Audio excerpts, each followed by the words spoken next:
Assalamualaikum warahmatullahi wabarakatuh. Saya Muhammad Zulnaha bin Abdul Hamid daripada Pusat Pengajian Ilmu Pendidikan akan membincangkan soalan berdasarkan dasar kurikulum kebangsaan, uraian dan jelaskan tentang kekuatan dan kelemahan dasar ini serta pelaksanaannya di sekolah. Kita pergi kepada pengenalan dasar kurikulum kebangsaan. Kegiatan kurikulum artinya apa-apa kegiatan yang dirancang selain daripada proses pengajaran dan pembelajaran di dalam bilik darjah yang memberikan murid peluang untuk menambah, mengukuh dan mengamalkan kemahiran dan nilai-nilai yang dipelajari di dalam bilik darjah. Kegiatan kurikulum di sekolah kerajaan atau bantuan kerajaan akan mengandungi yang berikut, iaitu yang pertama, penyertaan dalam sukan dan permainan. Yang kedua, penyertaan dalam persatuan dan kelab. Yang ketiga, penyertaan dalam pasukan pakaian seragam. Dan yang keempat, lain-lain kegiatan sebagaimana ditentukan oleh Menteri Pendidikan. Jika dilihat, setiap sekolah sememangnya wajib untuk menjalankan kurikulum dengan penglibatan murid dan guru. Kurikulum telah menjadi salah satu tunjang untuk memperkukuh perpaduan di negara ini yang dipupuk pada peringkat sekolah lagi. Oleh itu, di sini saya akan membincangkan tentang kekuatan dan kelemahan dasar kurikulum serta pelaksanaannya di sekolah. Kita pergi kepada kekuatan dasar kurikulum. Yang pertama ialah memupuk perpaduan. Seperti yang diketahui, negara Malaysia merupakan negara yang mempunyai berbilang kaum. 3 kaum utama di negara ini ialah Melayu, Cina dan India. Oleh hal yang demikian, persefahaman yang kukuh amat diperlukan supaya pertelingkahan tidak berlaku seperti peristiwa 13 Mei. Bertepatan dengan dasar utama yang kelima, iaitu penyertaan beramai-ramai. Pelaksanaan kegiatan kurikulum di sekolah hendaklah berasaskan prinsip penyertaan beramai-ramai tanpa ada unsur-unsur diskriminasi atau paksaan, tetapi memfokus kepada peningkatan perpaduan dan integrasi di kalangan murid-murid. Kegiatan kurikulum yang dilaksanakan ini hendaklah bersifat berentas disiplin, bersepadu dan tidak bersifat eksklusif. Penyertaan adalah terbuka kepada semua pelajar. Setiap penubuhan perlulah terbuka dan boleh disertai oleh semua murid tanpa mengira kaum. Hal ini supaya dapat menggalakkan interaksi antara mereka, seterusnya akan mewujudkan persefahaman, saling bertolak ansur, hormat menghormati antara satu sama lain. Oleh itu, jelas menunjukkan bahawa dasar kurikulum kebangsaan ini amat menekankan perpaduan antara kaum dan ia boleh dipupuk sejak zaman persekolahan lagi. Yang kedua ialah mengukuhkan kurikulum. Selain itu, kurikulum juga membantu kurikulum di sekolah untuk melahirkan modal insan yang cemerlang. Hal ini selaras dengan dasar utama yang pertama, iaitu kegiatan kurikulum adalah sebahagian daripada kurikulum kebangsaan. Kurikulum kebangsaan ialah satu program pendidikan yang termasuk kurikulum dan kegiatan kurikulum yang merangkumi semua pengetahuan, kemahiran, norma, nilai, unsur kebudayaan dan kepercayaan untuk membantu perkembangan seseorang murid dengan sepenuhnya dari aspek jasmani, rohani, mental dan emosi, serta untuk menanam dan mempertingkatkan nilai moral yang diingini dan untuk menyampaikan pengetahuan. Setiap murid wajib mengambil bahagian dalam kurikulum dan sekiranya ingkar, tindakan disiplin akan dikenakan. Ia juga dapat dilihat dalam dasar utama yang keempat, iaitu kegiatan kurikulum yang dilaksanakan di sekolah hendaklah merupakan apa-apa kegiatan yang lanjutan daripada proses pengajaran dan pembelajaran dalam bilik darjah yang memberikan murid-murid peluang untuk menambah, mengukuh dan mengamalkan pengetahuan, kemahiran dan nilai-nilai yang dipelajari di dalam bilik darjah.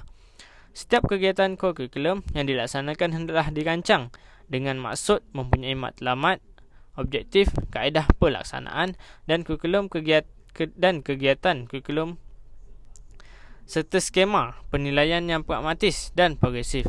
Oleh itu, dasar kurikulum ini sememangnya membantu setiap murid untuk berkembang dengan seimbang dan yang ketiga pula ialah melahirkan bakat dan potensi murid. Bakat dan potensi murid kebanyakannya lahir daripada minat mereka sendiri. Oleh hal yang demikian, setiap murid haruslah diberi peluang untuk menceburi kegiatan kurikulum yang mereka rasakan sesuai dengan minat mereka. Hal ini juga dinyatakan dalam dasar sokongan yang kelima, iaitu sesuai dengan matlamat falsafah pendidikan negara. Kementerian Pendidikan ingin menegaskan bahawa murid-murid di sekolah perlu diberi ruang untuk mengembangkan potensi mereka secara menyeluruh dan bersepadu agar mereka menjadi insan yang seimbang dari segi intelek, rohani, emosi dan jasmani. Sebagai contoh, bakat dan potensi diri murid boleh dilihat dalam penyertaan mereka dalam sukan dan permainan seperti bola sepak, badminton, bola jaring dan sebagainya. Melalui aktiviti ini, ia boleh menjadi platform kepada murid untuk menonjolkan bakat mereka dalam bidang yang mereka minati. Kemungkinan daripada sukan dan permainan ini di sekolah boleh melahirkan atlet-atlet yang boleh menjadi wakil negara ke peringkat antarabangsa pada masa akan datang. Okey, kita pergi kepada kelemahan dasar kurikulum. Kelemahan yang pertama ialah penyertaan dan pencapaian murid belum sepenuhnya dicapai. Jika dilihat dalam dasar utama yang kedua, menyatakan bahawa penyertaan murid dalam kurikulum di sekolah adalah wajib. Penyertaan, kehadiran dan pencapaian dalam kurikulum hendaklah direkod dan diberi penilaian.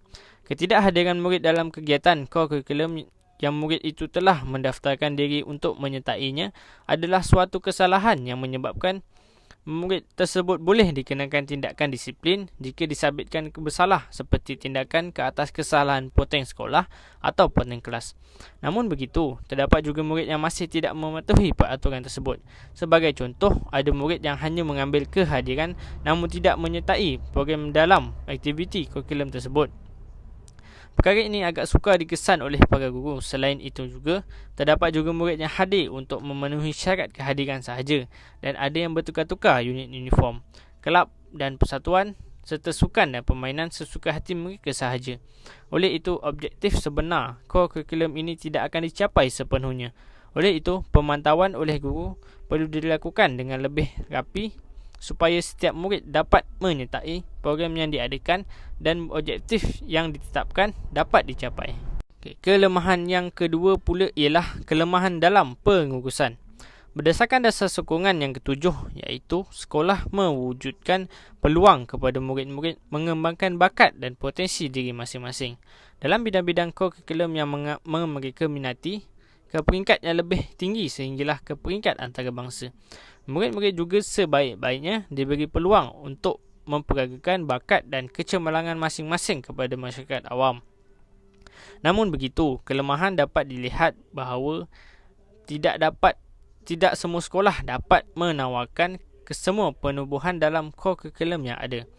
Hal ini boleh menjejaskan minat dan potensi yang ada dalam diri murid-murid. Sebagai contoh, murid yang berbakat dalam sukan taekwondo namun sekolahnya tidak menawarkan kelab tersebut. Perkara ini dapat menjejaskan murid tersebut untuk mengembangkan lagi bakat dan kebolehannya. Perkara yang demikian boleh disebabkan oleh pelbagai faktor seperti faktor kekurangan wang, fasiliti, kekurangan jumlah pelajar dan sebagainya. Oleh hal yang demikian, jelas menunjukkan bahawa masalah pengurusan ini boleh menjejaskan potensi murid itu sendiri dalam bidang yang mereka minati. Namun begitu, banyak kekangan dan halangan untuk setiap sekolah menyelesaikan isu ini. Secara kesimpulannya, jelaslah bahawa kurikulum sememangnya salah satu usaha negara untuk menggalakkan perpaduan antara masyarakat yang berbilang kaum sejak zaman persekolahan lagi.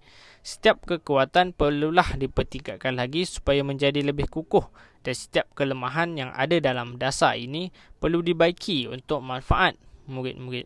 Di samping itu, kurikulum juga amat membantu kurikulum untuk menjadikan murid berkembang secara seimbang. Oleh hal yang demikian, dasar kurikulum kebangsaan adalah sangat penting untuk menjadi panduan supaya objektif kewujudan kurikulum yang sebenar dapat dicapai untuk melahirkan insan yang mampu memberi sumbangan kepada negara pada suatu hari nanti. Sekian sahaja daripada saya. Terima kasih.